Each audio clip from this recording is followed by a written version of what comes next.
अध्ययन किया, मनन किया है वचन यिर्मयाह 1 अध्याय उसका 6 पद और 7 1 अध्याय 6 पद और 7 से मैंने अध्ययन किया है। इस वचन से परमेश्वर मेरी सहायता करें।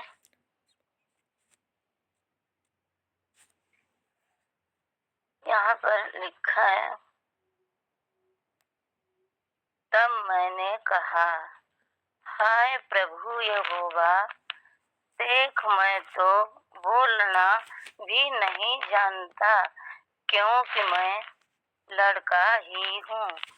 परंतु यहोवा ने मुझसे कहा, मत कहा कि मैं लड़का हूँ, क्योंकि जिस किसी के पास मैं तुझे भेजूं वहाँ तू जाएगा, और जो कुछ मैं तुझे आज्ञा दूं वही तू कहेगा। आमीन।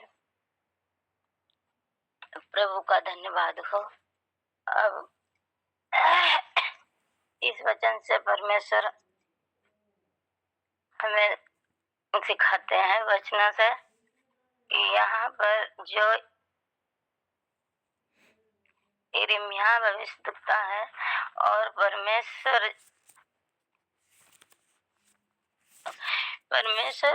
यिर्मयाह से कह रहे हैं, कहा। तब यिर्मयाह कह रहा है कि यिर्मयाह यहाँ पर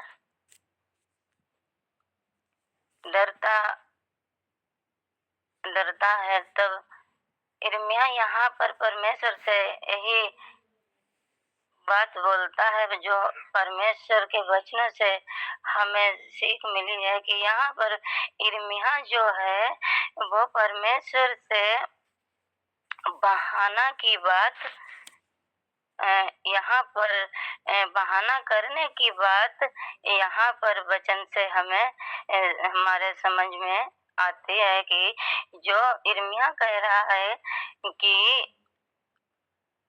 मैं लड़का हूँ, और यिर्मयाह घबराता है और घबरा करके यहाँ पर जो बहाना यिर्मयाह ने जो बहाना यहाँ पर बनाया, तो इसीलिए यहाँ पर वचन से हम समझते हैं। तभी यिर्मयाह ने कहा कि तब मैंने कहा, हाय प्रभु यहोवा, देख मैं तो बोलना भी नहीं जानता, क्योंकि मैं लड़का ही हूँ। यिर्मयाह यहाँ पर वचनों के द्वारा हमें समझ में आता है कि यहाँ पर यिर्मयाह स्पष्ट में ना जानने के कारण वो बहाना कर रहा है कि मैं लड़का हूँ। परंतु यहाँ पर परमेश्वर यहोवा क्या बताते हैं, तब 7 अध्याय में परमेश्वर ने यिर्मयाह से कहा, परंतु यहोवा ने मुझसे कहा, मत कहा कि मैं लड़का हूँ।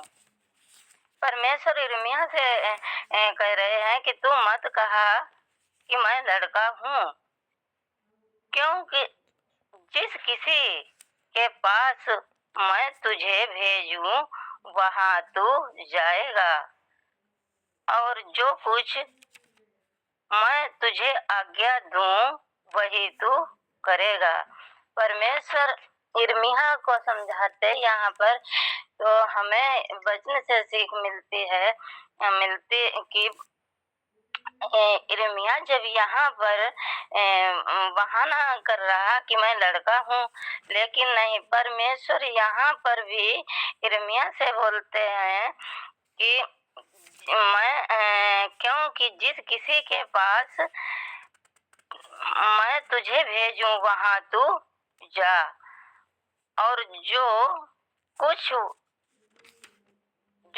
मैं तुझे आज्ञा दूं वही तू करेगा। तो हमें यहाँ पर वचन से सीख मिलती कि हमें यहाँ पर जब हम परमेश्वर की आज्ञा को मानो और परमेश्वर का कहना मानूंगी, तो हमें यहाँ पर हमें बहाना नहीं करना और परमेश्वर की आज्ञा के अनुसार हमें वही करना है जो परमेश्वर हमारे कहते हैं, क्योंकि परमेश्वर हमारा महान है, जीवित परमेश्वर है। परमेश्वर हमारा कभी किसी को ना छोड़ता और ना त्यागते हैं। परमेश्वर हमेशा अपने बच्चों के साथ रहते हैं। और इर्मिया यहाँ पर है जो वो अपने को घबरा रहा है, इसीलिए उसने बहाना किया कि मैं लड़का हूँ, लेकिन परमेश्वर उसे अपनी महिमा के लिए उसे इस्तेमाल करते हैं। और उस इर्मिया को परमेश्वर अच्छे से समझाते कि मत कहा कि मैं लड़का हूँ, और मैं जिस किसी के पास तुझे भेजूं वही तू कहेगा और करेगा। तो हमें यहाँ पर वचनों से सीख मिलती है। हमें भी परमेश्वर से यही हमें करना है कि जो कुछ मेरे परमेश्वर यहोवा मुझे आज्ञा देंगे, हमें वही करना है जो हमारे प्रभु यीशु मसीह बताएं, और उनकी आज्ञा और उनकी विधियों पे चलें। और यहाँ पर जब हम देखते हैं, जब इर्मिया घबराता है, अब मैं यहाँ पर हमें क्या करना है कि जो 10 कुंवारियाँ थीं, लेकिन उनमें 5 समझदार थीं और 5 मूर्ख थीं। तो हमें वचन यही वचनों से सीख मिलती है कि हमें अब यहाँ पर क्या करना है। जो इर्मिया घबरा रहा है, हमें इस घबराहट से हमें परमेश्वर से क्या करना है। जो 5 मूर्ख थी, 5 समझदार थी, और जो समझदार थी, हमें क्या करना है। यहाँ पर हमें परमेश्वर की अब हम यहाँ पर प्रार्थना में जाएंगे। जो उन 5 कुंवारियाँ समझदार थी, उन्होंने अपनी मसाले ली और तैयार करके और परमेश्वर की महिमा में लगातार वो अपने टाइम से परमेश्वर की महिमा स्तुति करती रहीं। और हमें भी यहाँ पर हमें वही काम हमें भी करना है हमारे जीवन में। जब हम परमेश्वर को अपने परमेश्वर यहोवा को जब हम अकेले में और परमेश्वर की जब हम महिमा करेंगे, और परमेश्वर को हम अकेले शांत मनन में बैठ करके परमेश्वर की दुहाई को दूंगी, और तब परमेश्वर हमें अपने क्या है स्वर्ग सिंहासन पर से परमेश्वर देखता है, और वो हमारी सहायता भी करेगा। परमेश्वर अपने बच्चों की सहायता करता। तो हमें क्या करना है, जब परमेश्वर मेरे साथ है तो हमें डर किसका है, और हमें वही करना है जो परमेश्वर कहता है। जैसे उन 5 कुंवारियां समझदार कुंवारियों ने किया, और 5 मूर्ख थी, वो उनने क्या किया, उनने परमेश्वर की महिमा को नहीं जाना कि परमेश्वर क्या है, लेकिन 5 समझदार थी, उन्होंने अपनी मसाले तैयार की और परमेश्वर की महिमा में अपने लगी रही। जब परमेश्वर दूल्हे का समय हुआ और जब धुन लगी, और उन 5 कुंवारियां तो वो तो समझदार थी, वो तैयारी में थी, लेकिन उन्होंने जितने ही टाइम परमेश्वर आए और उन्होंने धुन को सुना, 5 कुंवारियां, और वो परमेश्वर की साथ में चली गईं, और जो 5 मूर्ख थी वो बाहर रह गईं, क्योंकि वो तो उन्होंने परमेश्वर की महिमा को नहीं जाना। और यहाँ पर इर्मिया भी बहाना कर रहा है। तो हमें यहाँ पर क्या करना है, हमें परमेश्वर की महिमा और प्रार्थना करना है। हे मेरे परमेश्वर, हमें भी अपनी महिमा के लिए खड़ा करें, और हम इर्मिया की तरह बहाना ना करें, और हम परमेश्वर यहोवा के वचनों के अनुसार अनुसार जो हमसे परमेश्वर कहे वही हम करेंगे। हमें इनकार नहीं करना है और हमें हमेशा परमेश्वर की महिमा के लिए खड़ा रहना है, क्योंकि जब हमसे लोग पूछते हैं तो हमें उन बूझने वालों के प्रश्नों का उत्तर देने के लिए हमें परमेश्वर से निरंतर प्रार्थना करना है कि क्योंकि जब हम परमेश्वर से दूर रहेंगे तो हम परमेश्वर के महिमा के योग्य नहीं रहेंगे। और जब हम अपने परमेश्वर यहोवा का भय मानूंगी और परमेश्वर की आज्ञाओं को पालन करूंगी तो परमेश्वर यहोवा मेरी जरूर सुनेगा और परमेश्वर हमारा निरंतर सुनने वाला है। और तो हमें क्या करना है, हमें यहाँ पर अपने प्रभु यीशु मसीह की आज्ञाओं का पालन करना है और उनकी आज्ञाओं पे चलना है। तो हमें यहाँ पर इर्मिया की तरह बहाना नहीं करना है, हमें निरंतर अपने परमेश्वर से प्रार्थना और विनती करना है। प्रभु का धन्यवाद हो, परमेश्वर ने हमारी सहायता करी और आगे बहन की भी सहायता करे। और मैं प्रभु का धन्यवाद करती हूँ। आगे का समय बहन सुनीता का देना चाहूंगी। बहन सुनीता आए और आपका स्वागत है। हम सभी को आगे वचनों में और सिखाए समझाएं, आपका स्वागत है। परमेश्वर सभी की सहायता मदद करे। प्रभु का धन्यवाद हो, सभी को जय मसीह की। Thank you sister. प्रभु आपकी मेहनत पर आपको आशीष दे। Praise the lord, hallelujah. परमेश्वर पिता का धन्यवाद हो कि हम प्रभु के चरणों में उपस्थित हैं और हमें बहाना नहीं करना है। प्रभु के राज्य की बढ़ोतरी के लिए, परमेश्वर के साथ अपने व्यक्तिगत संबंध को बनाने के लिए हमें निरंतर समर्पित होना है और पवित्र आत्मा इसमें हमारी सहायता करे। और जो भी हम बोलते हैं तो उसमें हम अपने उदाहरण को डाल सकते हैं, अपने पिछले दिनों के और वर्तमान के उदाहरण को हम डाल सकते हैं अपने जीवन का। और आने वाले समय के लिए हमने कुछ प्रभु ने कुछ योजनाओं को दिया है, किसी स्थान में जाने के लिए कोई बोझ को दिया है, तो हम लोग उसको शामिल कर सकते हैं। तो प्रभु आशीष दे मालती सिस्टर को। आइए हम लोग आगे बढ़ते हैं। हम लोग युगों में परमेश्वर की योजना के विषय में सीख रहे हैं और हम प्रतिज्ञा के युग के विषय में चर्चा कर रहे हैं, जहाँ पर इब्राहिम की बुलाहट से लेकर के निर्गमन 12 अध्याय तक, उत्पत्ति 12 अध्याय से लेकर निर्गमन 12 अध्याय तक की बातों को हम लोग मनन कर रहे हैं। आइए हम लोग इस विषय के लिए प्रार्थना करें। हे जीवित अनुग्रहकारी परमेश्वर, हम आपको बहुत धन्यवाद देते हैं कि आज की सुबह आपने हमें जगाया है प्रभु जी, एक नया दिन दिया है प्रभु जी। इस नए दिन को प्रभु जी हम आपकी महिमा के लिए प्रभु जी खर्च कर सकें। अनुग्रह दीजिए प्रभु जी, आपकी आत्मा की सहायता, सामर्थ, अभिषेक हमें से हर एक के साथ बना रहे प्रभु जी। आपका वचन दोधारी तलवार हमारे दिलो दिमाग में प्रभु जी, हमारे हाथों में धारण हम किए रह सके प्रभु जी, और शैतान की हर एक युक्तियों को हम विफल कर सकें। अनुग्रह का प्रभु जी, अपने पापों को मानते हुए इस प्रार्थना को हम आपके पुत्र हमारे उद्धारकर्ता प्रभु यीशु मसीह के नाम से मांगते हैं, आमीन आमीन। Praise the lord, hallelujah. कई सारी चीज़ें आप लोगों को व्हाट्सएप में भेजी जा रही हैं। आशा करती हूँ कि आप लोग देख रहे होंगे और सीख रहे होंगे। आपके सोचने समझने का जो दायरा है वो बढ़ रहा होगा, आपका दृष्टिकोण जो बाइबल को पढ़ने का था वो बढ़ रहा होगा, मैं ऐसा विश्वास करती हूँ। यदि है तो आप लोग लाइक के बटन के साथ रिस्पॉन्ड कर सकते हैं कि आपकी जो भूख और प्यास है बाइबल के प्रति, परमेश्वर के प्रति, वो बढ़ रही है और आपका जो दृष्टिकोण है वो और भी अधिक विस्तृत हो रहा है। आप अपना रिस्पॉन्स दे सकते हैं। और हम लोग प्रतिज्ञा के युग में अब्राहम के विषय में हम लोगों ने पढ़ा, उसकी बुलाहट को हम लोगों ने देखा उत्पत्ति 12 अध्याय में। और जो क्वेश्चन भेजे गए हैं उसके द्वारा भी आप और भी अधिक मनन करें, ताकि और भी अधिक गहराई से आप वचनों को सीख सकें, है ना। तो जल्दी से हम लोग देख सकते हैं उस वचन को भी,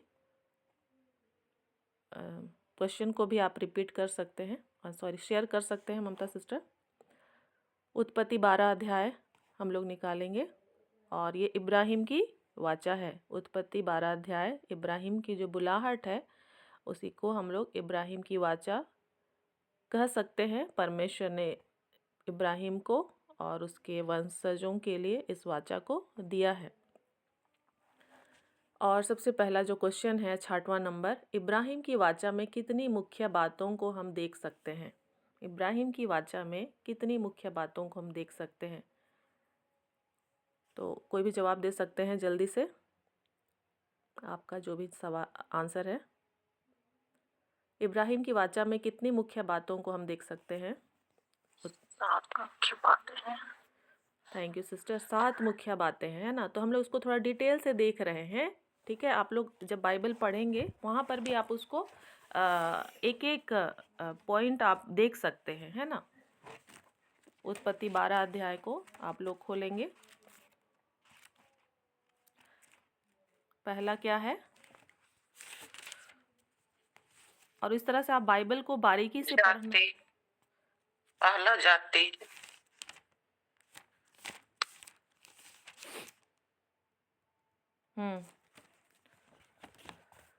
और दूसरा, आशीष। तीसरा, महान। महान नाम, है ना। महान नाम। तेरा नाम महान करूँगा, मतलब तेरा नाम बड़ा करूँगा। आगे चौथा, आशीष का मूल। आशीष का मूल होगा। 5वां, आशीर्वाद। जो तुझे आशीर्वाद दे उन्हें मैं आशीष दूंगा। 6वां और 6वां, साप दूंगा। जो तुझे शाप देगा उसे मैं शाप दूंगा, है ना। जी।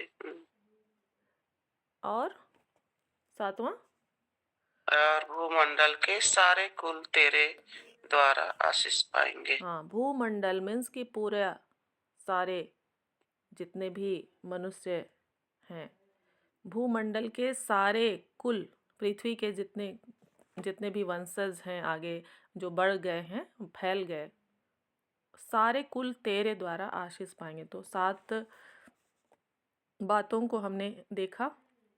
और अगला सवाल क्या है, वर्तमान समय में इब्राहिम के कितने वंश पाए जाते हैं? वर्तमान समय में इब्राहिम के कितने वंश पाए जाते हैं?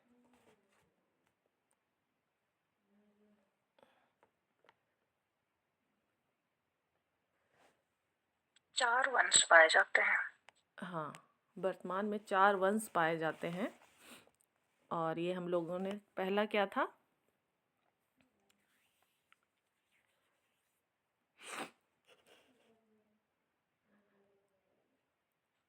पहला इसहाक जो प्रतिज्ञा का वंश था, हाँ, जिनसे इस्राएली उत्पन्न हुए।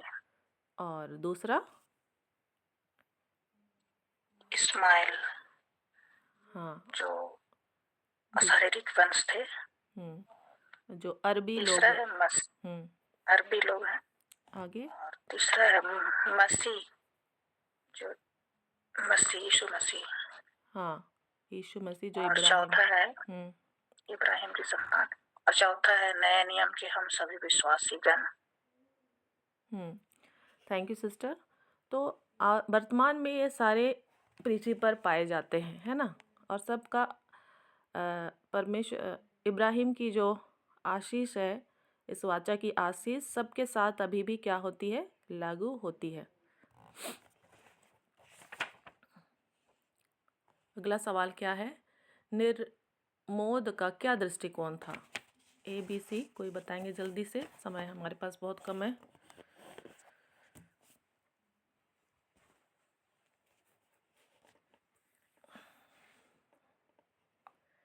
निर्मोद का क्या दृष्टिकोण था? शक्ति का स्रोत कोई परमेश्वर नहीं बल्कि वह स्वयं है। B, शक्ति का स्रोत कोई परमेश्वर है। C, शक्ति का स्रोत जानवरों की बलि है। निर्मोद ए होगा। हाँ, ए होगा। A, शक्ति का स्रोत कोई परमेश्वर नहीं बल्कि वह स्वयं है। और यही विचारधारा निर्मोद के साथ साथ और भी बहुत सारे सभी जातियों में या संसार के लोगों में क्या होती है? पाई जाती है ना, कि हमारे अंदर ही वो ताकत है और हम ही महान हैं। और फिर वो ही है जो दूसरों को क्या करता है, वो उसके अंदर क्या था, शिकार करने की प्रवृत्ति थी, दूसरों को खा जाने की, मतलब दूसरों को अपने कब्जे में ले जाने की, है ना, ले लेने की। और 9 नंबर सवाल है हमारे पास, किसने अन्य जाति होने पर भी इज़राइल के परमेश्वर का भय रखा? इस्माइल, रहाब, मूसा, मरियम। जल्दी से बोलेंगे। रहाब। रहाब ने। हाँ, उसको हम लोग यहोशू 2:8 से 11 को पढ़िए, मुझे वो पढ़ के बहुत अच्छा लगता है, वो वाला मुझे प्रेरित करता है। रहाब जो है अन्य जाति होने पर भी उसने इज़राइल के परमेश्वर का भय रखा। और जो इस्माइल है तो हम देखते हैं कि वो उसी वंश का था, है ना, और जो मूसा और मरियम है वो तो उसी के ही वंश थे। तो क्वेश्चन क्या है, अन्य जाति है ना, तो अन्य जाति यहाँ पर कौन है? रहाब है। 10वां नंबर सवाल, इब्राहिम की वाचा पिछली वाचाओं से कैसी थी? इब्राहिम की वाचा पिछली वाचाओं से कैसी थी?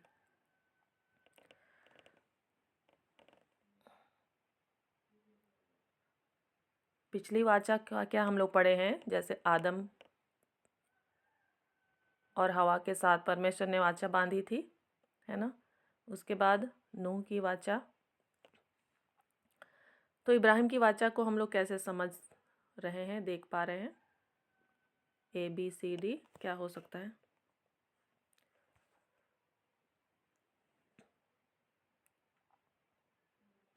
यहाँ पर C होगा, ठीक है।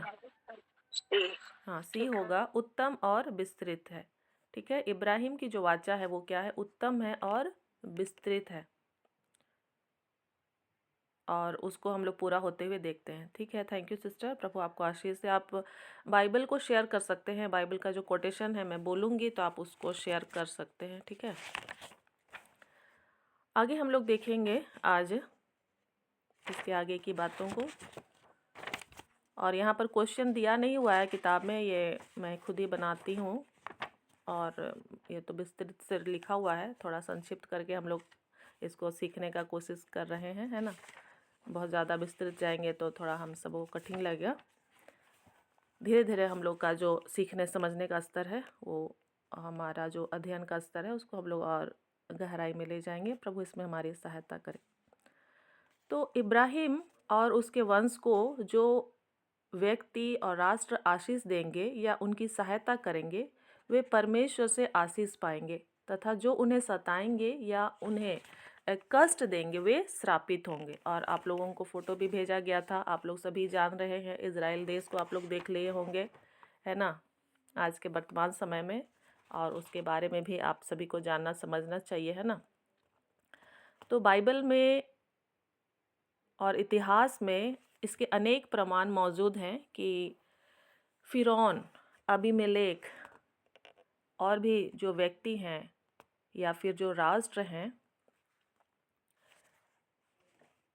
इसी कारण से परमेश्वर के दंड के भागी हुए, और मसीह के राज्य में भी इसी मापदंड से विश्व की सभी जातियों के भविष्य का निर्णय किया जाएगा। इसको हम लोगों ने कल सुना था, मत्ती 25:31 से 46 हम लोग पढ़ते हैं। दाईं ओर के लोगों से कहता है परमेश्वर कि वो क्या होंगे, मेरे साथ बैठेंगे, क्योंकि उन्होंने मसीह के सदृश काम किया, और जो बाईं ओर वाले हैं वो उन्होंने मसीह के सदृश काम नहीं किया और वो दंड के पात्र हो रहे। तो दो भाग में हमें दिखाई पड़ता है। हम लोग भजन संहिता 122:6 देख सकते हैं। भजन संहिता 122:6 यहाँ पर लिखा हुआ है, यरूशलेम की शांति का वरदान मांगो, तेरे प्रेमी कुशल से रहें। भजन संहिता 122:6। तो जो यरूशलेम है, जो इज़राइल है, वहाँ की शांति का वरदान मांगने के लिए कहा जा रहा है, क्योंकि ये बहुत ज़रूरी है, क्योंकि वो अगर शांति में रहेगा तो सारे के सारी जातियाँ या पृथ्वी जो है वो शांति में रहेगी या आशीषित होगी। अगर वो अशांत है तो बाकी सारा संसार भी क्या रहेगा? अशांत रहेगा। तो उसके शांति के लिए हमें भी प्रार्थना करनी है ना। हाँ, लिखा हुआ है बाइबल में कि अंत के दिनों में लड़ाइयों पर लड़ाइयाँ होगी, है ना? लेकिन फिर भी हमें उसकी शांति के लिए प्रार्थना करनी है, क्योंकि उसी पर ही पृथ्वी क्या हुआ है, उस वाचा पर प्रभावित है उससे, ठीक है। और सारे जातियां जो हैं अभी क्या हैं, पाए जाते हैं। जो हम 4 प्रकार के वंशजों को देखें, अन्य अन्य जाति पाए जाते हैं पृथ्वी में। अन्य जातियों के लिए क्या हो रहा है अभी वर्तमान में, सुसमाचार प्रचार का कार्य किया जा रहा है ना। चलिए हम लोग आगे बढ़ते हैं। और पिछले समय में जिन देशों और जातियों ने यहूदियों को सताया, उन्हें परमेश्वर की कड़ी सजा भुगतनी पड़ी। जकरिया 2:8, जकरिया 2:8 यहाँ वचन कहता है, जकरिया 2:8, क्योंकि सेनाओं का यहोवा यूं कहता है, उस तेज के प्रकट होने के बाद उसने मुझे उन जातियों के पास भेजा जो तुम्हें लूटती थी, क्योंकि जो तुमको छूता है वह मेरी आँख की पुतली को छूता है। तो इज़राइल देश के लिए परमेश्वर ये कहता है कि वो क्या है, उसकी आँख की पुतली है। इज़राइल देश क्या है, परमेश्वर के आँख की पुतली है, और जो उसे छूता है मीन्स कि वो परमेश्वर की आँख को छूता है। यिर्मयाह 12:14, यिर्मयाह 12:14, यिर्मयाह 12:14, मेरे दुष्ट पड़ोसी उस भाग पर हाथ लगाते हैं जिसका भागी मैंने अपनी प्रजा इज़राइल को बनाया है। उनके विषय में यहोवा यूं कहता है कि मैं उनको उनकी भूमि में से उखाड़ डालूंगा और यहूदा के घराने को भी उनके बीच में से उखाड़ूंगा। तो उसके आस पड़ोस के जो भी लोग हैं जो इज़राइल पर हाथ लगाते हैं, इज़राइल के लिए परमेश्वर क्या कह रहा है, जिसका भागी मैंने अपने प्रजा इज़राइल को बनाया है। जो भाग या स्थान मैंने उसको दिया है, और उस पर यदि कोई दूसरा हस्तक्षेप कर रहा है तो मैं उसे उखाड़ फेंकूंगा, ठीक है। फिर हम यशायाह 43 का 3 और 4 देखेंगे। यशायाह 43 का 3 और 4, क्योंकि मैं यहोवा तेरा परमेश्वर हूँ, इज़राइल का पवित्र मैं तेरा उद्धार करता हूँ। तेरी छुड़ौती में मैं मिस्र को और तेरी संति कुश और सबा को देता हूँ। मेरी दृष्टि में तू अनमोल और प्रतिष्ठित ठहरा है, और मैं तुझसे प्रेम रखता हूँ। इस कारण मैं तेरी संति मनुष्यों को और तेरे प्राण के बदले में राज्य राज्य के लोगों को दे दूंगा। तो मतलब परमेश्वर का जो दृष्टिकोण है इज़राइल के प्रति, वो हमको समझना है कि परमेश्वर कैसा इज़राइल के लिए सोचते हैं, है ना। उनका क्या दृष्टिकोण है वो हम समझने का कोशिश कर रहे हैं, ठीक है। तो परमेश्वर कहता है कि मैं पवित्र हूँ, तेरा उद्धार करता हूँ, और मैं तुम्हें छुड़ाने के लिए मिस्र को और कूश और सबा को भी दे देता हूँ। मतलब कि उसके बदले में मुझे उनको जो भी करना पड़े, है ना, या उनका जो कीमत है मतलब वो भी अदा करना पड़े तो मैं वो भी करूँगा, क्योंकि तू मेरी दृष्टि में और अनमोल और प्रतिष्ठित ठहरा है। इज़राइल देश, ठीक है। तो इज़राइल देश के लिए परमेश्वर की विशेष जो है योजना को हम लोग देख रहे हैं। भजन संहिता 105, भजन संहिता 105 14 और 15, भजन संहिता 105 का 14-15, परंतु उसने किसी मनुष्य को उन पर अंधेर करने ना दिया, और वह राजाओं को उनके निमित्त यह धमकी देता था कि मेरे अभिषिक्तों को मत छुओ और न मेरे नबियों को हानि करो। तो विशेष रूप से परमेश्वर जो है इज़राइलियों को, उनके नबियों को, उनके वंशजों को सुरक्षित रखने के लिए जो है कदम उठाते हैं, और उन्हें सुरक्षित रखते चले गए आगे की ओर जब हम बढ़ते हैं तो। और जिन देशों और जातियों ने यहूदियों को सताया, तो परमेश्वर का जो दंड है उनको भुगतना पड़े। और ये इसको पढ़ते हुए मुझे ये याद आता है कि जैसे जो इस्माइल है ना, उसको भी क्या किया गया, इस्माइल और हाजिरा को निकाल दिया गया, जबकि वो खुद क्या नाम है, इब्राहिम का बेटा था, है ना।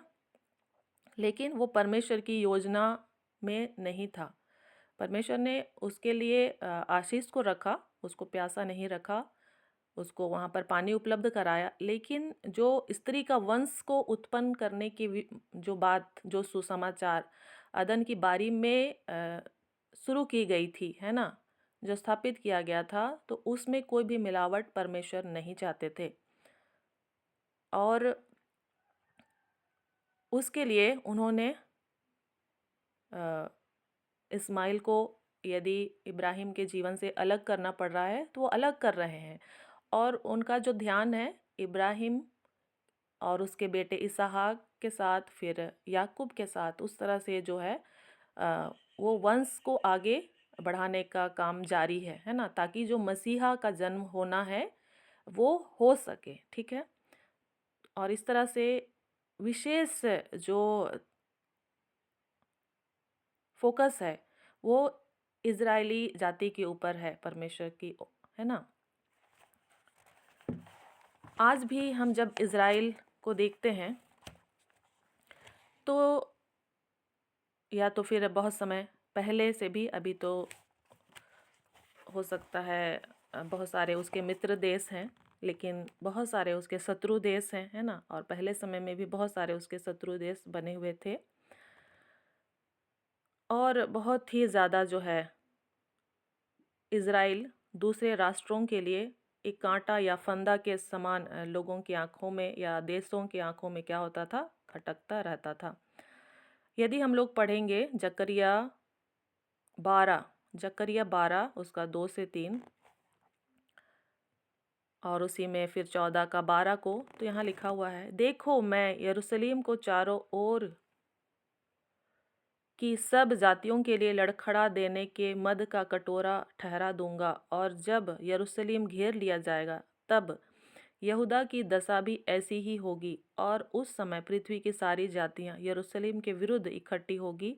तब मैं उसको इतना भारी पत्थर बनाऊंगा कि जो उसको उठाएंगे वे बहुत ही घायल होंगे, और जितनी जातियों ने यरूशलेम से युद्ध किया है उन सभी को यहोवा ऐसी मार से मारेगा कि खड़े खड़े उनका मांस सड़ जाएगा, और उनकी आंखें अपने गोलकों में सड़ जाएंगी, और उनकी जीभ उनके मुंह में सड़ जाएगी। तो जो हमने इब्राहिम की वाचा में देखा है ना, कि जो तुझे कोसे उसे मैं क्या करूँगा, श्राप दूंगा। तो जिन्होंने यहूदियों को सताया तो वो दंड के पात्र हुए। इसके विपरीत विश्व के कई देश हैं जिन्होंने यहूदियों को शरण देकर क्या किया, उनकी सहायता की। तो परमेश्वर से उन्होंने क्या पाया, आशीष को पाया। और हमारे भारत देश में भी आप यदि न्यूज़ देखे होंगे तो पिछले दिनों जो हमारे मणिपुर, मैं शायद ठीक से याद कर रही हूँ कि नहीं, वहाँ पर भी इजरायलियों के जो वंश थे, तो उन लोगों को इजरायली जो हैं अपने देश में उन्होंने बुला लिया। हमारे देश में भी बहुत सारे जो यहूदी हैं वो रहते थे, क्योंकि एक समय के बाद वो लोग पूरे विश्व में इधर उधर क्या हो गए थे, तितर बितर हो गए थे। आप लोगों ने सुना था क्या उस न्यूज़ को? हमारे देश से कुछ यहूदी वापस फिर चले गए। हाँ, मणिपुर में ठीक ही कह रही हूँ ना। और जो इज़राइल है अभी फिर से अपने वंशजों को क्या कर रहा है, अपने यहाँ पर इकट्ठा कर रहा है। ठीक है, परमेश्वर की योजना अनुसार। तो बाइबल की जो भविष्यवाणियाँ हैं कितनी आश्चर्यजनक रीति से क्या होती जा रही हैं, पूरी होती जा रही हैं। परमेश्वर ने जो इब्राहिम को जो वाचा दिया है, तो परमेश्वर उस वाचा को भूल नहीं गया है, या तो फिर वो ऐसे ही इतिहास की पुस्तक में दबी पड़ी हुई नहीं है कि धूल फांक रही है ना। वो जीवित है। परमेश्वर का जो वचन हम लोग पढ़ रहे हैं ये क्या है, जीवन है, और ये भविष्यवाणियों की पुस्तक है, और अधिकांश भविष्यवाणियाँ क्या हो चुकी हैं, पूरी हो चुकी हैं। और जो हम मसीहा के जन्मदिन को आने वाले समय में मनाने वाले हैं, तो वो भविष्यवाणी भी क्या हो चुकी है, पूरी हो चुकी है। हमें अब आगे विचार करना है कि है क्या और हमें करना क्या है। ठीक है।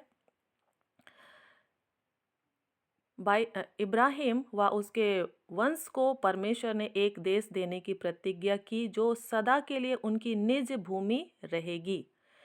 उत्पत्ति 12 का 7 में, उत्पत्ति 12 का 7 में, तब यहोवा ने अब्राहम को दर्शन देकर कहा, यह देश मैं तेरे वंश को दूंगा।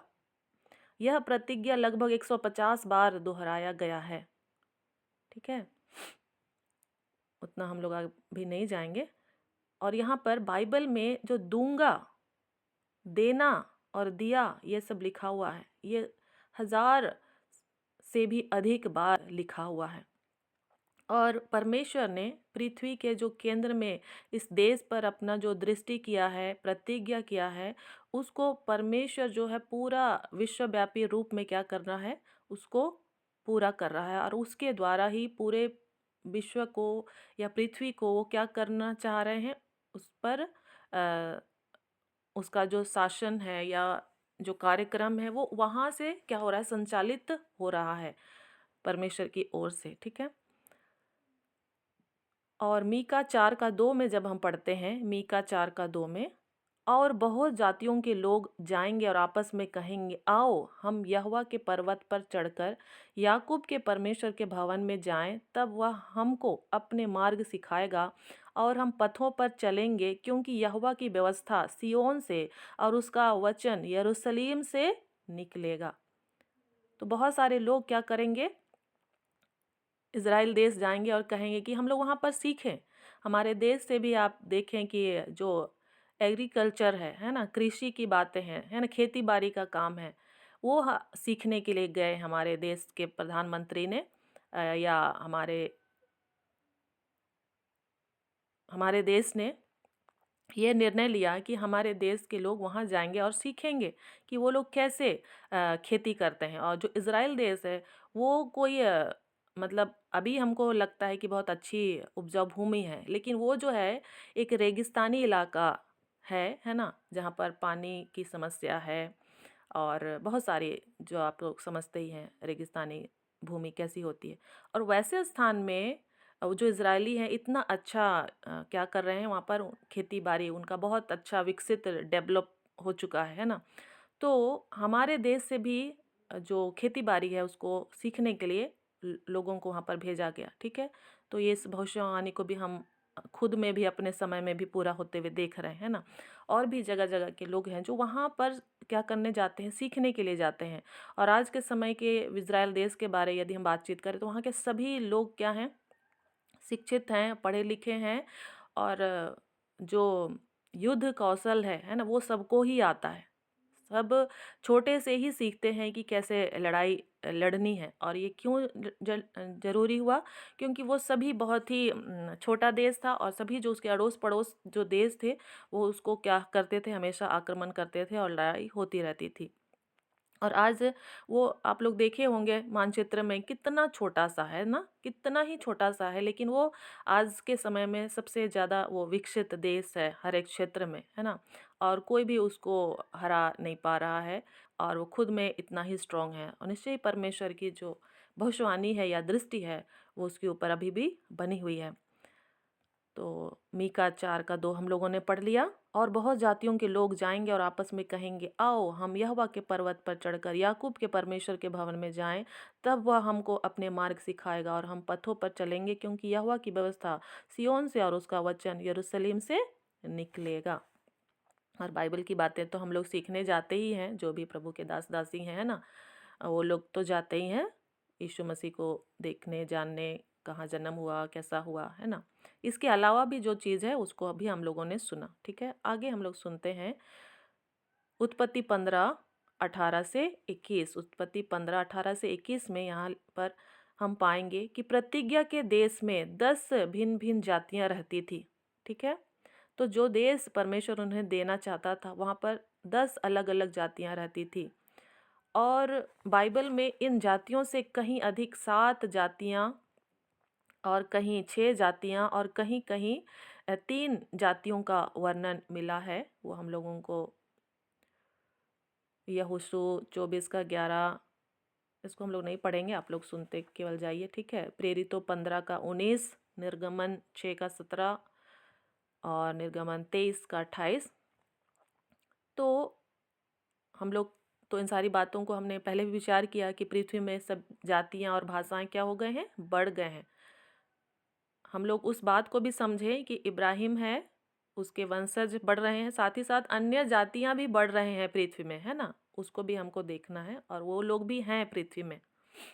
इब्राहिम और उसके वंश की परमेश्वर ने परीक्षा ली, और इस उद्देश्य से कि वे उसके वचनों पर विश्वास करें और उसका पालन करें और अन्य जातियों से अलग रहकर एक पवित्र जाति बनी रहें। ये सारी बातें मसीह को संसार में भेजकर समस्त संसार को उद्धार व आशीषें देने की परमेश्वर की योजना को कार्य रूप देने के लिए थी, ताकि नियुक्त समय में मसीह के आने के लिए उपयुक्त पृष्ठभूमि तैयार हो सके, है ना। तो जैसे आदम और हवा के लिए परीक्षा का समय था, वैसे ही इब्राहिम और उसके वंश के लिए भी परीक्षा का समय था, कि उन जातियों के बीच में भी क्या वो जीवित परमेश्वर के प्रति विश्वास योग्य रहेंगे या नहीं रहेंगे, है ना। और यदि वो रहते हैं तो उनके द्वारा पवित्र जाति क्या होगी, बनी रहेगी, और आगे मसीहा का जन्म होगा। ठीक है। और समस्त जाति, मानव जाति उससे क्या होगी, आशीषित होगी। समस्त मानव जाति के समक्ष इज़राइल को परमेश्वर एक आदर्श और प्रमाण के रूप में स्थापित करना चाहता था। इतने स्पष्ट रूप से परमेश्वर ने अन्य किसी जाति पर अपने हृदय की कल्पनाओं या संकल्पों को कभी प्रकट नहीं किया, और ना ही अन्य किसी भी जाति को इतनी श्रेष्ठतम प्रतिज्ञाएं मिली। अन्य किसी भी जाति को परमेश्वर ने इतनी आशीष व सामर्थ कभी नहीं दी। इन सब बातों का परम उद्देश्य यही था कि इज़राइल सारी जातियों के लिए आशीष का माध्यम बने। इस वाचा का चिन्ह था खतना। उत्पत्ति 17 अध्याय में हम लोग पढ़ते हैं खतना के विषय में। ठीक है, कि परमेश्वर ने इब्राहिम इज़राइली जातियों के साथ क्या बांधा, इस वाचा को रखा कि यदि तुम इस बात के लिए सहमत हो तो इस खतना को अपने और अपने जो भी घराने के लोग हैं उनके साथ करो। ठीक है, उत्पत्ति 17 अध्याय में आप लोग वाचा का जो चिन्ह है खतना के विषय में पढ़ सकते हैं। खतना क्या होता है, कोई बताना चाहेंगे?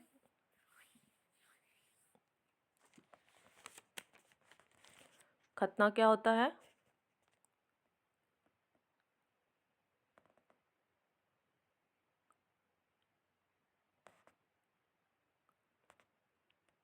जी मैम, वो खतना ये होता है कि पुरुष लोगों का जो होता है उसको थोड़ा से निकालते हैं, तो उसको मुसलमान लोग बोलते हैं, मुसलमानी बोलते हैं।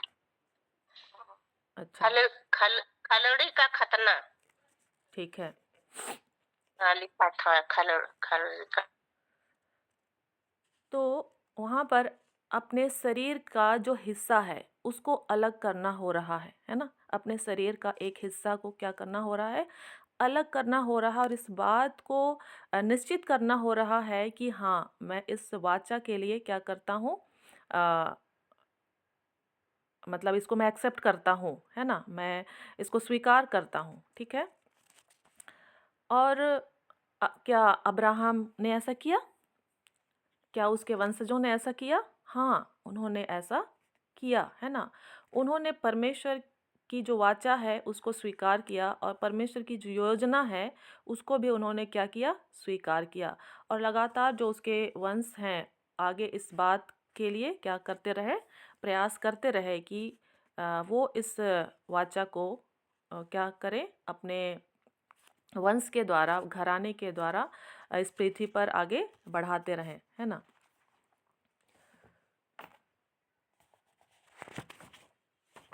और प्रतिज्ञा का जो यह युग है ये 430 वर्ष तक जारी रहा। इब्राहिम को परमेश्वर ने उसकी 75 वर्ष की आयु में बुलाया। उत्पत्ति 12:4 में जब हम पढ़ते हैं वहाँ देखते हैं कि परमेश्वर ने इब्राहिम को 75 वर्ष की आयु में बुलाया। यहाँ पर कितने लोग हैं 75 वर्ष के? कोई है? नहीं है। कोई है? नहीं है ना। आज के समय में हम देखते हैं 75 वर्ष में हमारा क्या स्थिति होता है ना। हम कितने निर्बल दुर्बल हो जाते हैं। इब्राहिम कैसा था हम नहीं जानते हैं, क्योंकि उस समय का जो जीवन काल था बहुत लंबा था, और उस समय की जो आबो हवा है वो भी काफ़ी अच्छी थी। लेकिन फिर भी ये हमें एक चुनौती के रूप में स्वीकार करना चाहिए। यदि हमारा ज़्यादा एज भी हो जाता है तो परमेश्वर के कार्य के लिए, परमेश्वर की उपस्थिति में चलने के लिए हमको क्या करना है, समर्पित हो जाना है, हमें कोई बहाना नहीं बनाना है ना। जैसे कि अभी मालती सिस्टर ने कहा, यिर्मयाह का जो वो पढ़ा रहा बता रही थी कि मैं तो अभी लड़का ही हूँ, है ना, मैं नहीं जा सकता हूँ। कई बार हम लोग अपने बुढ़ापे को बोलते हैं कि अरे मैं तो बड़ा ही उम्र दराज हो गया हूँ, है ना। मतलब हम लोगों के पास बहुत बहाने होते हैं, चाहे हम किसी भी एज पीरियड में रहें। हम अभी बच्चे हैं, अभी हम बड़े हैं, अभी मेरे बच्चे छोटे हैं, अभी हम ऐसा कर रहे हैं, अभी वैसा कर रहे हैं, है ना। तो हमारे बहाने बहुत होते हैं, कोई बात नहीं, प्रभु सहायता करे हमें। तो इब्राहिम को परमेश्वर ने 75 वर्ष की आयु में बुलाया और इब्राहिम ने उस आवाज़ को सुना, अपनी बुलाहट को सुना और वो आगे बढ़ा अपने पत्नी के साथ, है ना। तो 430 वर्ष तक जो है ये प्रतिज्ञा का युग जारी रहा और 75 वर्ष की आयु में बुलाने से लेकर इज़राइल जाति का मिस्र देश से निर्गमन तक की अवधि 430 वर्ष की थी, ठीक है। और इब्राहिम की बुलाहट से लेकर मिस्र में जाने तक 215 वर्ष था। यहाँ पर है डिटेल से लिखा हुआ, लेकिन अभी हम उधर नहीं जाएंगे। यदि हम कुल 430 वर्ष में से 215 वर्ष घटाएंगे तो शेष जो 215 वर्ष है वो मिस्र देश में इज़राइल की गुलामी के वर्ष थे। और निर्गमन 12 का 40, निर्गमन 12 का 40 की यदि हम पढ़ें तो वहाँ लिखा हुआ है, इज़राइलियों का जो मिस्र में रहते थे परदेसी होकर रहने का समय 430 वर्ष था। याकूब और उसके पुत्र मिस्र में आने से पहले इब्राहिम और उसका वंश मेसोपोटामिया, सीरिया, कनान और पलिस्ती देश में परदेसी होकर रहते थे और मिस्र में केवल 215 वर्ष ही वे परदेसी होकर रहे। इस प्रकार उनके परदेसी होकर रहने की जो अवधि थी वो 430 वर्ष थी। और उत्पत्ति 15 का 30 में भी हम लोग इस बात को पाते हैं, उत्पत्ति 15 का 30 में। लेकिन यहाँ पर हम लोग प्रेरितों 7 का 6 में 400 वर्ष पाते हैं। खैर हम लोग अभी उस काउंटिंग या उस हिसाब किताब में नहीं जाएंगे। हम लोग आगे बढ़ते हैं कि इज़राइल के ऊपर परमेश्वर की विशेष दृष्टि है ना। लेकिन फिर भी वो क्या है, गुलामी में जा रहा है। लेकिन उस गुलामी से परमेश्वर ने उसे बाहर निकाला है और जो उसे सता रहे हैं वो भी दंड के पात्र हो रहे हैं और जो उसको शरण दे रहे हैं तो वो क्या हो रहे हैं, आशीषित हो रहे हैं। हमारे देश में भी वे लोग थे तो हम सभी भी सच में आशीषित थे, अभी भी आशीषित हैं। अभी हम लोग मसीहा के युग में हैं, है ना। अब्राहम को प्रतिज्ञा मिलने से लेकर इसहाक के पैदा होने तक 25 वर्ष और इसहाक जब 5 वर्ष का हुआ तब इस्माइल को निष्कासित किया गया और इसहाक की उसी आयु में उसका दूध छुड़ा गया और प्रतिज्ञा के वंश के रूप में उसका दृढ़ीकरण हुआ। इस प्रकार कुल 30 वर्ष हुए। इसके बाद से दी गई अवधि 400 वर्ष है। तो इब्राहिम का वंश केवल मिस्र देश में ही परदेसी होकर नहीं रहा, वे अन्य कई पराये देशों में भी परदेसी होकर रहे थे। परदेसी की हैसियत से रहने की कुल अवधि 400 वर्ष थी। उत्पत्ति 15 का 14-16 में परमेश्वर ने कहा है, फिर जिस देश के वे दास होंगे उसको मैं दंड दूंगा और उसके पश्चात वे बड़ा धन वहां से लेकर निकल आएंगे, वे चौथी पीढ़ी में यहाँ फिर आएंगे। ये परमेश्वर ने कहा है उत्पत्ति 15 का 14-16 में, फिर जिस देश के वे दास होंगे, मतलब जो लोग उसको गुलाम बनाएंगे, उनको मैं दंड दूंगा और उसके पश्चात वे बड़ा धन वहां से लेकर निकल आएंगे, वे चौथी पीढ़ी में यहाँ फिर आएंगे। और ये वचन अक्षरशः पूरे हुए। याकूब का जो पुत्र लेवी था वो पहली पीढ़ी का था, उसका पुत्र कोहात दूसरी पीढ़ी का था और उसका पुत्र अमराम तीसरी पीढ़ी का और उसका पुत्र जो है मूसा वो चौथी पीढ़ी का था। ये हम लोग पाएंगे पहला इतिहास 6:1-3 में, पहला इतिहास 6 उसका 1 से 3 में। तो चौथी पीढ़ी में मूसा के समय में इज़राइली मिस्र देश से निकल आए, है ना? इसको हम लोग सभी जानते हैं कि इज़राइलियों की अगुवाई करने के लिए परमेश्वर ने किसको चुना? मूसा को चुना, है ना? और वो लोग क्या थे? वो लोग वहाँ पर गुलामी में थे, बँधुआई में थे, जिसको हम लोग निर्गमन की पुस्तक में पढ़ते हैं ना स्टार्टिंग से आगे। और बहुत सारे लोग जो हैं बच्चे क्या हो जा रहे थे? मारे जा रहे थे। लेकिन जो उसकी माँ है, मूसा की माँ ने मूसा को क्या किया था? बचा लिया था। और फिर उसकी बहन ने क्या किया था?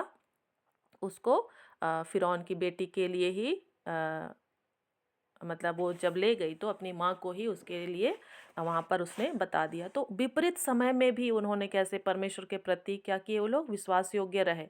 एक दूसरे के प्रति क्या रहे? वो लोग विश्वास योग्य रहे। और परमेश्वर की योजना क्या होते जा रही है? पूरी होती जा रही है। तो आप जहाँ कहीं भी है, जैसे भी सिचुएशन में है ना?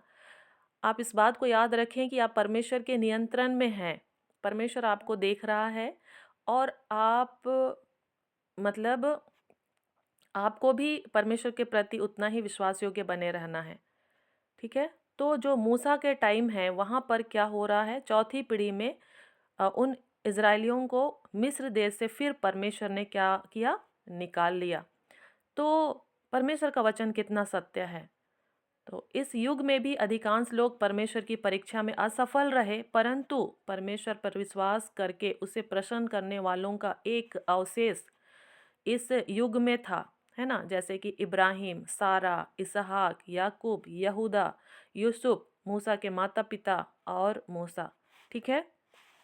तो इस तरह से हम लोग देख रहे हैं कि परमेश्वर की जो योजना है इज़राइली जाति के साथ, ठीक है? इब्राहिम के साथ कैसे आगे बढ़ता चला जा रहा है।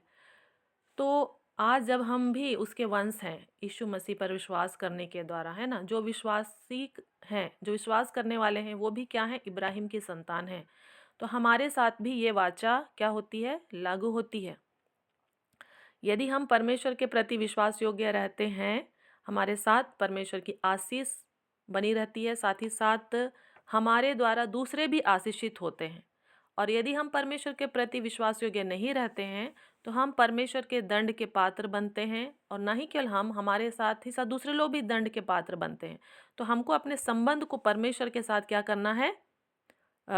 मजबूत करना है। और सच में जो परमेश्वर की योजना है वो कभी भी मतलब ख़त्म नहीं होता है, वो पूरा होता ही है। और इस बात को मैंने अपने जीवन में देखा है।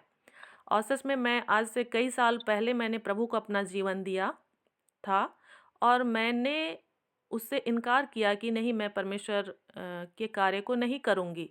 और मैंने अपने जीवन को अपने में सीमित किया। लेकिन आज मैं देखती हूँ कि नहीं, ये परमेश्वर की योजना नहीं थी और परमेश्वर फिर से आपको मौका देते हैं। परमेश्वर ने मुझे फिर से ये मौका दिया कि आपको जो करने के लिए रखा गया है, आपको उसको करना ही है ना? जिस काम को परमेश्वर ने आपके जीवन के लिए, मेरे जीवन के लिए उसको अ, रखा है, तो उसको हम उसको अवॉइड नहीं कर सकते हैं, है ना? तो हमको अब समझना है कि परमेश्वर मेरे जीवन से क्या चाह रहे हैं। तो हम अ, समय रहते ही उस काम को करें, हम उसको डिले ना करें। ऐसा नहीं है कि हम डिले कर देंगे तो वो नहीं होगा, ऐसा नहीं। फिर भी वो परमेश्वर उस काम को हम हमसे लेना ही चाहे ले हमसे क्या बोलते हैं, लेवा ही लेंगे। और इसको मैंने योना की पुस्तक से भी सीखा। योना भी ना कर रहा था, लेकिन परमेश्वर को योना के द्वारा नीनवे नगर में अपना जो काम है उसको करना ही था। तो आप और हम कैसे हैं, क्या हैं, उससे परमेश्वर को मतलब नहीं है। परमेश्वर को मतलब ये है कि वो आपके द्वारा जाना चाहता है, आपके द्वारा कार्य करना चाहता है ना? तो हमको अपने आप को परमेश्वर के हाथों में सौंप देना है। और इसमें समय लगता है। हमारा जो हृदय है वो अच्छी भूमि बनना चाहिए, है ना? प्रतिदिन हमको अपना हृदय को अच्छा भूमि बनाना है। और इब्राहिम के जीवन में भी हम लोग देखेंगे कई तरह के उतार चढ़ाव आए, लेकिन भी परमेश्वर ने उसकी सहायता की, है ना? वो विश्वास में मजबूत होता चला गया और परमेश्वर की योजना उसके जीवन से पूरी हुई। तो आइए हम लोग अपनी आँखों को बंद करें, अपने जीवन को भी हम समर्पित करें। निश्चय ही हम भी बुलाए गए हैं, है ना? हमें नाम लेकर परमेश्वर ने बुलाया है। हमारा जो भी नाम है, जो हमें शायद पसंद ना भी आता होगा, लेकिन उस नाम को परमेश्वर जानता है और उस नाम को से हमें बुलाया है। और साथ ही साथ उसके द्वारा बहुत सारी उद्देश्य जो हैं वो रखे गए हैं। आइए हम अपने आप को प्रभु के हाथों में सौंपे। हे जीवित अनुग्रहकारी परमेश्वर, हम आपको बहुत धन्यवाद देते हैं प्रभु जी। आपने सच में प्रभु जी हमें इस पृथ्वी पर रखा है। कई बार हम प्रभु जी भूल जाते हैं कि हम आपकी नियंत्रण में हैं। हाँ प्रभु जी, हमें क्षमा कर और हमारी सहायता कर कि हम आपकी योजनाओं को समझ सकें प्रभु जी, आपके और अधिक निकट आ सकें और आप हमारे जीवन से जो चाहते हैं प्रभु जी वो होने पाए। हाँ प्रभु जी, अनुग्रह कर हर एक हमारे अंदर की जो झाड़ियाँ हैं प्रभु जी, सूखापन है, कठोरता है, वो पवित्र आत्मा की सहायता से दूर होने पाए। आप हमसे बोलें और बातचीत करें प्रभु जी, अनुग्रह कर। एक-एक भाई-बहन जिन्होंने अपने जीवन को समर्पित किया है, हाँ प्रभु जी, प्रतिदिन अपने देह, प्राण, आत्मा को आपके हाथों में देते हैं प्रभु जी। हर एक के जीवन को आप इस्तेमाल करें आने वाले दिनों में प्रभु जी। हर एक के लिए आपने जो भी योजनाओं को रखा है, यीशु के नाम से हम उसे खोलते हैं प्रभु जी और उसे पूरे होने के लिए हम प्रार्थना करते हैं। हर एक अंधकार की युक्तियों को यीशु के नाम से हम खारिज करते हैं और इस प्रार्थना को हम आपके पुत्र, हमारे उद्धारकर्ता प्रभु यीशु मसीह के नाम से मांगते हैं। आमीन, आमीन। Praise the lord, hallelujah. Thank you. धन्यवाद सिस्टर जी। प्रभु आपको और भी बहुत आयत के साथ इस्तेमाल करे। और आगे किसी का प्रार्थना विषय है तो बताएंगी। विषय गवाही है तो मेरी गवाही मैम, आप सभी को जय मसीह की। कल मैम ने प्रार्थना किया तो मुझे हल्का लगा, एकदम मस्त लगा। मैं आप सभी को धन्यवाद देती हूँ। आप लोगों ने प्रेयर किया मेरे लिए और मैं ठीक हो गई हूँ। और प्रभु का भी धन्यवाद हो कि उस समय में भी मुझे संभाल बचा के रखा है, आगे भी संभाल बचा के रखेगा। जय मसीह की। जय मसीह। जय मसीह की सिस्टर। जय मसीह। मैं सीमा कश्यप बोल रही हूँ। मेरा जो मुकदमा चल रहा है मेरे हस्बैंड से, मैं 2 बच्चों को लेके रहती हूँ सुल्तानपुर में। मेरा जो है जिला उधर रायबरेली साइड में है। तो मेरा कल समझौते के लिए मेरे पति की तरफ से लोग आ रहे हैं, इधर से भी लोग जाएंगे और वो मुझे हक अधिकार देना नहीं चाहते हैं, 3 हिस्सा करना चाहते हैं। तो आप लोग मेरे लिए दुआ करें कि मेरे बच्चे को मुझे आधा हक मिल जाए घर जमीन में, बच्चों के लिए, शादी ब्याह के लिए पैसा जैसे। जी सिस्टर। आगे और कोई प्रार्थना विषय देना चाहते हैं तो? जय सबको जय मसीह।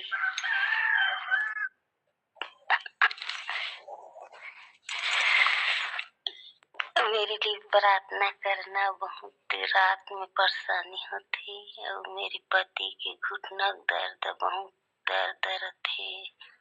कल लिए प्रार्थना करना। कल मीटिंग में मैं उठ नहीं पाऊँ। कल 6 बजे उठे तो नहीं लगा।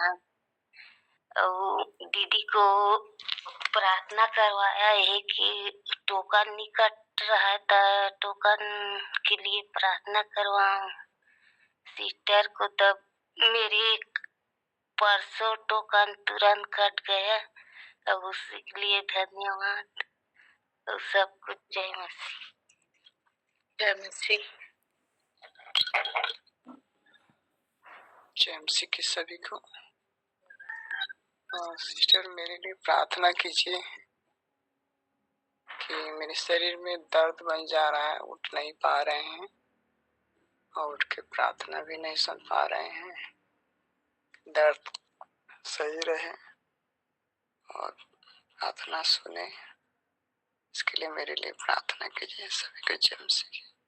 जय मसीह। जय मसीह। सब हमको परसों को मैंने आप लोगों से प्रार्थना निवेदन की थी कि मेरा घर परिवार के लिए प्रार्थना कर दीजिएगा। उस दिन जिससे मैं अपना स्वापन के बारे बताई थी, तो उसी दिन प्रार्थना के बाद कॉल आया कि मेरी देवरानी सीरियस है, उसको हॉस्पिटलाइज किया गया, कोमा में चली गई थी। आप लोगों ने प्रार्थना किया, सबों ने प्रार्थना किया और परमेश्वर की दया से कल सवेरे थोड़ा सुधार में आई, शाम तक भी थोड़ा सुधार में आई है। तो उसके लिए फिर से प्रार्थना कर दीजिएगा। अभी रांची में ही हॉस्पिटल में है, पारस हॉस्पिटल में, आईसीयू में ही है और सुधार हो रहा है, इसलिए धन्यवाद। और फिर से प्रार्थना निवेदन करती हूँ, उसकी चंगाई के लिए प्रार्थना कर दीजिएगा। मेरी देवरानी है सुनीता कंडोलकर। ठीक है, धन्यवाद। जय मसीह की सिस्टर। जय मसीह। सिस्टर हमारे पति के लिए प्रार्थना करिए कि 3 दिनों से उनके रात में दिक्कत बहुत ज्यादा बढ़ जाती है। सर्दी के कारण उनके जी में गले में सूजन अभी आ गई है कि उन्होंने जल्दी जल्दी नहा लिया, जिसके कारण और हमारे भी घुटनों में बहुत ज्यादा दर्द है। इसके लिए प्रार्थना करिए। और सिस्टर हमारे लिए करिए कि हम रात में इनके साथ में जागती हैं तो प्रार्थना के टाइम में सो जाती हूँ। प्रार्थना करिए कि मैं सोने न पाऊँ और मीटिंग में जाऊँ, सही से टाइम पर होने पाऊँ। जय मसीह की। जय मसीह की। जय मसीह सभी को। पिछले समय मेरा एग्जाम था और मैं आप लोगों को रिक्वेस्ट की थी प्रार्थना के लिए, तो आप सभी लोग मेरे लिए प्रार्थना किए, उसके लिए धन्यवाद। और मेरा एग्जाम के बीच में तबीयत भी खराब हो गया था, लेकिन परमेश्वर ने मुझे चंगा किया और मैं अपने एग्जाम को अच्छे से लिखने पाई। इसके लिए प्रभु को धन्यवाद। धन्यवाद हो प्रभु को मिलने के लिए। आइए हम प्रार्थना करते हैं। यदि और कोई बताना चाहे सभी को जय मसीह की।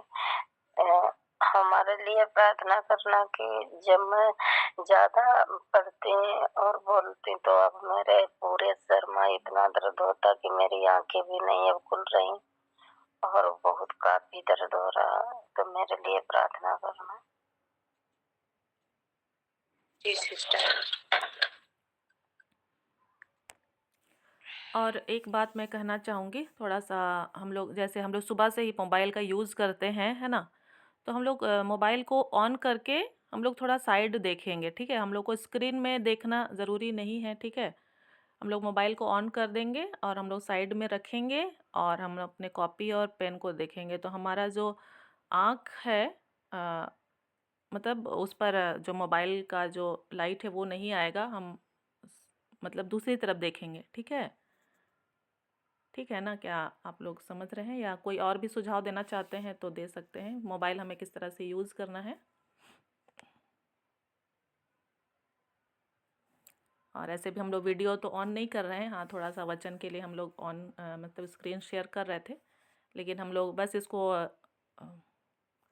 ऑन करेंगे और फिर हम इसको बंद कर देंगे या ढक देंगे और हम लोग को बीच-बीच में अपना पलक भी झपकाते रहना चाहिए, हाँ, हाँ। क्योंकि अगर हम लोग स्क्रीन में लगातार देखते हैं तो उससे समस्या होता है।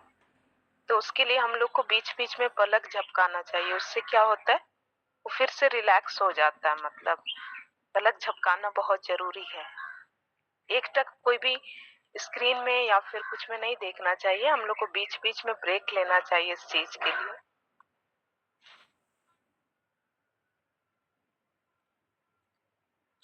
धन्यवाद सिस्टर। तो सिस्टर आप कुछ और कहना चाहते हैं? माइक बंद है आपका। नहीं, नहीं, यही चीज़ को सब कोई ध्यान रखेंगे, स्क्रीन को बहुत ज़्यादा देर नहीं देखना है ना? अपना जो कॉपी किताब है उधर देखिए। बस जब बोलना है उस समय स्क्रीन का जो माइक वाला ओपन करना है बटन, उसके लिए आप देखिए, फिर बंद कर दीजिए और फिर अपना कॉपी और बाइबल को ही देखिएगा। और मैं भी अक्सर मोबाइल तो रहता है लेकिन मेरी आँखें बंद रहती है और मैं बंद आँखों के साथ बोलती रहती हूँ। फिर मुझे लगता है नहीं, मुझे बाइबल देखना है, मुझे किताब देखना है, तो फिर मैं उसको देखती हूँ, फिर मैं पढ़ती हूँ। ठीक है, थैंक यू। आइए हम प्रार्थना में जाते हैं। यदि और कोई कुछ कहना चाहते हैं तो जल्दी से बोलेंगे। आइए हम प्रार्थना में जाते हैं। प्रेमी पिता परमेश्वर, धन्यवाद करती हूँ स्वामी आज के सुंदर दिन के लिए। पिता परमेश्वर, हम सब पिता आपकी हुजूरी में पाए जाते हैं, आपकी उपस्थिति में पाए जाते हैं पिता परमेश्वर, और आपके जीवित वचनों से पिता परमेश्वर हम सीख पाए पिता, प्रतिज्ञा के युग के विषय में पिता परमेश्वर। और पिछले दिनों से स्वामी हम लगातार सीखते आ रहे हैं स्वामी, उन बातों के लिए मैं धन्यवाद करती हूँ। और ज्ञान और समझ पिता परमेश्वर हमें आप ही की ओर से मिलती है पिता। हम अपनी ज्ञान, अपनी बुद्धि पर नहीं, परंतु आपकी आत्मा के ऊपर भरोसा करते हैं प्यारे प्रभु जी। और सच में मेरे महान परमेश्वर पिता, आपकी आत्मा हमारी सहायता करते हैं स्वामी, अगुवाई करते हैं पिता, मार्गदर्शन करते हैं पिता परमेश्वर। मैं धन्यवाद करती हूँ। और आज की आराधक बहन के लिए पिता परमेश्वर धन्यवाद करती हूँ पिता परमेश्वर। और भी पिता परमेश्वर उन्हें आत्मिक जीवन में जो पढ़ने में जो दिक्कत होती है, जो परेशानी होती है पिता, पढ़ने लिखने में, बोलने बताने में प्यारे प्रभु जी, शैतान की युक्ति योजनाओं को पिता परमेश्वर यीशु मसीह के नाम में पिता परमेश्वर मैं कैंसल करती हूँ पिता उनके जीवन से पिता। और आपका वचन कहता है स्वामी कि आपने जिसे बुलाया है उसे आपने अपनी महिमा को भी दिया है, बोलने के लिए, बताने के लिए मेरे परमेश्वर किसी भी प्रकार की कोई रुकावट बाधा ना हो पिता, यीशु मसीह के नाम से पिता परमेश्वर। मैं मालती सिस्टर को पिता आपके हाथों में दे देती हूँ पिता परमेश्वर, उनके कार्यों को पिता परमेश्वर, और जो भी उनकी आंखों में दिक्कत है प्यारे प्रभु जी, और आपने पिता परमेश्वर उन्हें देखने के लिए सुंदर आंखें दी है पिता, और वो आपकी सृष्टि को पिता परमेश्वर, आपके वचन को मेरे परमेश्वर पिता स्पष्ट रीति से वो देख सके प्यारे प्रभु जी। आप अनुग्रह करें पिता, ताकि आपकी महिमा पिता परमेश्वर प्रकट हो पिता परमेश्वर, वो अपने जीवन के द्वारा पिता आपकी महिमा करने पाए स्वामी, आपके नाम को ऊंचा करने पाए। आगे मैं प्रार्थना करती हूँ पिता परमेश्वर अंजू सिस्टर के लिए स्वामी, जो आपने पिता परमेश्वर उन्हें बल, ताकत, सामर्थ्य प्रदान किया पिता, ताकत प्रदान किया मेरे परमेश्वर पिता, धन्यवाद करती हूँ। आगे भी पिता परमेश्वर आप उन्हें सुरक्षित रखे स्वामी, संभाल कर रखे, बचा कर रखे स्वामी। सीमा सिस्टर के लिए प्रार्थना करती हूँ प्यारे प्रभु जी, जो मुकदमा है प्यारे प्रभु जी, जो समझौता होने वाला है मेरे परमेश्वर पिता, हम नहीं पर मैं आपके हाथों में दे देती हूँ स्वामी। बहन के जीवन के लिए जो सही है पिता परमेश्वर, ऐसा होने के लिए पिता मैं आपसे प्रार्थना करती हूँ पिता, जो भी इनका हक है प्यारे प्रभु जी, जो इसे मिलना चाहिए मेरे परमेश्वर पिता, आप सहायता करें पिता, आप मदद करें मेरे परमेश्वर पिता। और जो भी समझौता के लिए आने वाले हैं उनके मनों में भी पिता आप कार्य करें मेरे परमेश्वर पिता, जो सही है बहन के लिए पिता, वही बातें उनके जीवन में होने पाए पिता, मैं आपके हाथों में दे देती हूँ। उर्मिला सिस्टर के लिए प्रार्थना करती हूँ प्यारे प्रभु जी, उनके जीवन में कार्य करने के लिए पिता परमेश्वर, टोकन कटने के लिए आपने सहायता किया, मदद किया मेरे प्यारे प्रभु जी। और पिता परमेश्वर सिस्टर जो भी रात में सो नहीं पाती है स्वामी, जो भी दिक्कत है, परेशानी है पिता, जो भी बात है मेरे परमेश्वर पिता, जो भी सोने में पिता परमेश्वर जो भी चिंता भय वो करती है प्यारे प्रभु जी, सारी बातों को पिता परमेश्वर, भैया को पिता परमेश्वर आपके हाथों में दे देती हूँ प्यारे प्रभु जी। आपके निकटताई में पिता, आपके सम्मुख में मेरे परमेश्वर पिता आनंद की भरपूरी है स्वामी, और इस वचन के अनुसार पिता परमेश्वर उनके जीवन में होने पाए प्यारे प्रभु जी, वो आपके आनंद से आनंदित रहने वाली बने पिता, आपके शांति में वो घिरे रहे मेरे परमेश्वर पिता। और जब वो सोती है प्यारे प्रभु जी, मीठी नींद को प्रदान करे पिता, एक सुकून भरी नींद को प्रदान करे पिता, और भोर को उठकर वो आपके नाम की महिमा करने पाए प्यारे प्रभु जी। उनके जीवन को पिता परमेश्वर आपके हाथों में दे देती हूँ पिता, उनके विश्वास को और भी बढ़ाए मेरे परमेश्वर पिता, विपरीत परिस्थिति में प्यारे प्रभु जी, जिस प्रकार आपने अब्राहम को प्रतिज्ञा देकर पिता, वचन देकर छोड़ा नहीं मेरे परमेश्वर पिता, उनके संग रहे, उनके साथ रहे, और भी उन्हें विस्तृत करते गए पिता परमेश्वर प्यारे प्रभु जी। उसी प्रकार पिता आप उर्मिला सिस्टर के जीवन में और भी कार्य करे मेरे स्वामी परमेश्वर पिता, आपके राज्य के लिए वो इस्तेमाल हो सके मेरे परमेश्वर पिता। विश्वास को बढ़ाए मेरे परमेश्वर पिता, और भी पिता परमेश्वर उनके हृदय का ध्यान पिता परमेश्वर आपकी ओर लगने पाए पिता, आपके वचन की ओर लगने पाए पिता। वचनों को समझने के लिए पिता परमेश्वर आप ही अनुग्रह करे पिता परमेश्वर, आप ही दया करे मेरे परमेश्वर, ताकि और भी प्रभु जी आपको जान सके मेरे परमेश्वर, वचनों की गहराई में और भी जा सके। सारी बातों को मैं आपके ऊपर दे देती हूँ। अनिल भैया के लिए प्रार्थना करती हूँ स्वामी, जो शरीर में दर्द रहता है, पीड़ा रहता है मेरे स्वामी, आपका वचन कहता है पिता कि जितने भी हथियार तुम्हारी हानि के लिए बनाए जाएंगे उनमें से एक भी सफल नहीं होगा कहा है। और इस वचन के अनुसार पिता, इस प्रतिज्ञा के अनुसार पिता परमेश्वर अनिल भैया के जीवन में होने पाए मेरे परमेश्वर पिता। जो भी शैतान की युक्ति योजना है पिता परमेश्वर, जो भी उनके शरीर में जकड़न है, दर्द है, पीड़ा है, जो मौसम की वजह से जो प्रभाव है पिता परमेश्वर, यीशु मसीह के नाम से पिता परमेश्वर उनका शरीर पिता आपका मंदिर है मेरे परमेश्वर पिता। और इसीलिए मेरे स्वामी किसी भी दर्द का, पीड़ा का पिता परमेश्वर उनके शरीर पर अधिकार नहीं है स्वामी। हम पिता परमेश्वर यीशु मसीह के नाम में अधिकार को लेकर पिता परमेश्वर उस दर्द की दुष्ट आत्मा को पिता, उस जकड़न को मेरे परमेश्वर पिता यीशु मसीह के नाम में पिता उनके शरीर से उखाड़ देती हूँ मेरे प्यारे प्रभु जी, और समुद्र में फेंक देती हूँ स्वामी। उनका शरीर आपका मंदिर है मेरे परमेश्वर, और पिता परमेश्वर उनके जीवन के द्वारा पिता केवल और केवल आपको महिमा मिलने पाए पिता, आपके नाम को ऊंचा करने पाए स्वामी। और पिता परमेश्वर आपके संगति में जुड़े रहने के लिए भी पिता आप सहायता करें पिता, आप मदद करें मेरे परमेश्वर पिता, ताकि हम सब मिलकर सामूहिक रीति से आपके महिमा करने पाए। जी रानी सिस्टर के लिए प्रार्थना करती हूँ, उनकी देवरानी के लिए प्यारे प्रभु जी जो हॉस्पिटल में एडमिट है, प्यारे प्रभु जी दया करे, अनुग्रह करे मेरे परमेश्वर पिता। वो जिस भी हॉस्पिटल में है पिता परमेश्वर, जो भी डॉक्टर उसका ट्रीटमेंट कर रहे हैं पिता परमेश्वर, आप डॉक्टरों के डॉक्टर, वैद्यों के वैद्य हैं मेरे परमेश्वर पिता। और आप अपने वचन को भेज कर चंगाई को प्रदान करते हैं। और प्यारे प्रभु जी आपने वचन में कहा है मेरे परमेश्वर पिता कि तुम मेरे कोड़े खाने से चंगे हुए हो। और इस वचन के विश्वास में चलने के लिए पिता परमेश्वर इस वचन को हम जीरानी सिस्टर के देवरानी के लिए बोलते हैं प्यारे प्रभु जी।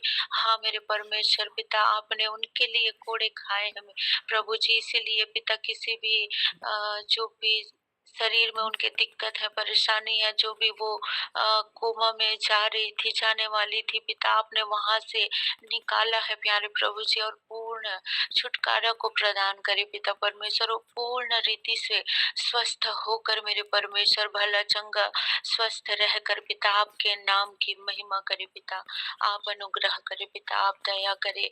अजय भैया के लिए प्रार्थना करती हूँ प्यारे प्रभु जी, जो उनकी तबीयत प्यारे प्रभु जी जो ठीक नहीं है पिता, आपके हाथों में दे देती हूँ प्यारे प्रभु जी। आप महान अद्भुत परमेश्वर है पिता, आपकी आत्मा पिता उनके जीवन में कार्य करे मेरे परमेश्वर पिता। और जो जीवन आपने उसे दिया है मेरे परमेश्वर, आपके महिमा के लिए वो इस्तेमाल कर सके स्वामी। आप अनुग्रह करे पिता, जो भैया के जीवन में कार्य करे पिता, उनके मन जो कठोर हृदय पाया जाता है स्वामी, उस कठोर हृदय को निकाल कर पिता मांस का हृदय प्रदान करे पिता, जिसमें केवल आपकी महिमा होती है स्वामी। और होने दे पिता वो अपने जीवन के उद्देश्यों को जान पाए मेरे परमेश्वर, कि आपने उन्हें पृथ्वी पर क्यों रखा है, क्यों जीवन दिया है पिता। अपने आप को प्रकट करे मेरे परमेश्वर, अपने भेद को पिता, अपने रहस्यों को प्रकट करे मेरे परमेश्वर। और इसके लिए उसे पिता प्रार्थना का जीवन प्रदान करे पिता परमेश्वर, प्रार्थना के लिए बोझ को प्रदान प्रदान करें मेरे स्वामी। आप अनुग्रह करें पिता, पूरे परिवार को पिता आपके हाथों में दे देती हूँ। जानकी सिस्टर के लिए धन्यवाद करती हूँ स्वामी, जो आपने पिता एग्जाम लिखने में सहायता किया, आगे भी पिता उनकी सहायता करे मेरे परमेश्वर पिता। मालती सिस्टर के लिए प्रार्थना करती हूँ स्वामी, पढ़ने लिखने में और भी पिता परमेश्वर बोलने बताने में पिता सहायता करे पिता, मदद करे मेरे परमेश्वर पिता। हम सबों की सहायता मदद करे पिता परमेश्वर। हम सब और भी पिता परमेश्वर आपके वचनों की गहराई में डूब जाना चाहते हैं प्यारे प्रभु जी। इसके लिए आपकी आत्मा सहायता करे पिता परमेश्वर। ज्ञान और बुद्धि के श्रोता मेरे परमेश्वर पिता, हम सबों को अपनी ज्ञान अपनी बुद्धि से परिपूर्ण करे मेरे स्वामी, ताकि प्रभु जी हम आपके वचन के अनुसार हम अपने जीवन को पिता परमेश्वर चला सके पिता। आपके वचनों को हम अपने जीवन में लागू कर सके पिता। हम अपने व्यवहारों में पिता परमेश्वर, अपने कार्यों में मेरे परमेश्वर, बोल चाल में प्रभु जी, हर एक बातों के द्वारा पिता आपके नाम को मैं धन्यवाद करती हूँ और इस विनती प्रार्थना को प्रभु यीशु मसीह के नाम में मांगती हूँ। आमीन आमीन। आइए हम प्रभु की प्रार्थना करेंगे। हे हमारे पिता, आप जो स्वर्ग में हैं, आपका नाम पवित्र माना जाए, आपका राज्य आए, आपकी इच्छा जैसे स्वर्ग में पूरी होती है वैसे ही पृथ्वी पर पूरी हो। हमारी दिन भर की रोटी आज हमें दे, जिस प्रकार से पिता हमने अपने अपराधियों को क्षमा किया, आप भी हमारे अपराधों को क्षमा करें। हमें परीक्षा में ना ला, परंतु हर एक बुराई से बचा, क्योंकि राज्य पराक्रम और महिमा सदा आप ही के हैं। आमीन आमीन। आगे आशीष वचन सुनीता सिस्टर बोलेंगे। सब आइए हम लोग आशीष वचन को एक साथ बोलेंगे। पिता परमेश्वर का प्रेम, प्रभु यीशु मसीह का अनुग्रह और पवित्र आत्मा की सहभागिता हम सबों के साथ सर्वदा बनी रहे। आमीन आमीन। Praise the lord, hallelujah. जय मसीह की। यीशु सहाय। Good morning. जय यीशु। जय यीशु।